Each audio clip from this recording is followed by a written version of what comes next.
cowboy romance, happily ever after. The idea that Daddy Cade could be brought to life, abso-freaking-lutely here for it. Honestly, this was such a fun read and it was exactly what I needed. A refreshing take on cowboy romance. Better yet, small town, cowboy, British romance. In a nutshell, this was entertaining. It was so far-fetched, silly, wholesome and sweet in all of the right ways. So we have our protagonist, Gertie Bickerstaff. She is an author with a serious case of writer's block. In the last pivotal stages of writing the 5th and final instalment to her Bedlam Creek series, a Western romance. Probably doesn't help that she's recently split with her ex-weasel of a boyfriend, Henry. Sorry, was that a little personal? Rightly so. Not that Gertie can see through those rose-tinted glasses just yet. Heartbroken, what else would you do but hold a manifestation ceremony with your crazy cuckoo bananas but ever so lovely neighbour, Miss Casablancas? The following morning, however, a shirtless, rugged cowboy seems to be sitting on her sofa. As one would expect to find, of course.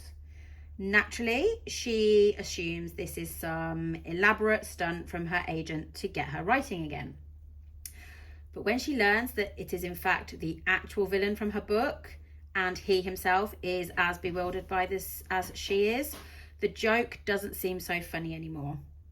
So, as the story progresses, River and Gertie hatch a plan to help her with her writer's block and for him to get back to Bedlam Creek.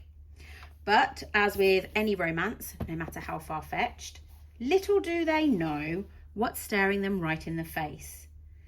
As many FMCs go in romance, Gertie is your typical naive, hopeless romantic, struggling with past trauma. She's broken-hearted and doesn't see what's truly good for her. Wanting to get this novel written, win her love back. It just so happens that River might be able to help her in more ways than one. And River, being not so villainous and much more charming and dreamy and hot-headed, of course, this is a cowboy romance, don't you know? He's very much the cowboy you read about. He's grumpy and full of wit. But beneath that bedazzled Stetson, yes, read and you'll understand, he is an extremely loyal, respectful and well-mannered man. Their chemistry was so sweet and was so full of tension.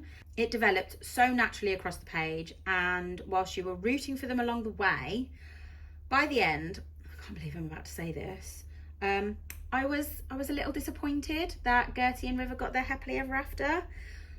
I am a romance girly through and through, and as any romance girly knows, it's all about living vicariously through the pages and getting that tear-filled happily ever after at the end. But in this instance, there may have been a very loud no from me.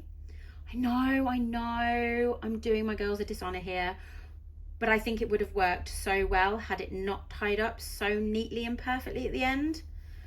For a story that's built around parallel worlds and fictional characters coming to life, I actually think this would have been far more powerful if the ending hadn't tied everything up so neatly. Sometimes a happily ever after belongs on the page and not necessarily in real life. That said, Gertie and River don't just grow together. They do help each other grow individually too. And I think that made their relationship feel all the more rewarding. Kirsty has this wonderful, imaginative plot that balanced humour, romance and heart effortlessly. The moral of the story is save a horse, ride a cowboy, except Daddy Cade. He's still mine. But in all seriousness, beneath all the magic and the cowboy boots, this is really a story about knowing your worth. Don't settle for the love that asks you to be less than you are. Wait for the person who helps you grow, reminds you who you are, and find the one who makes the ride worthwhile.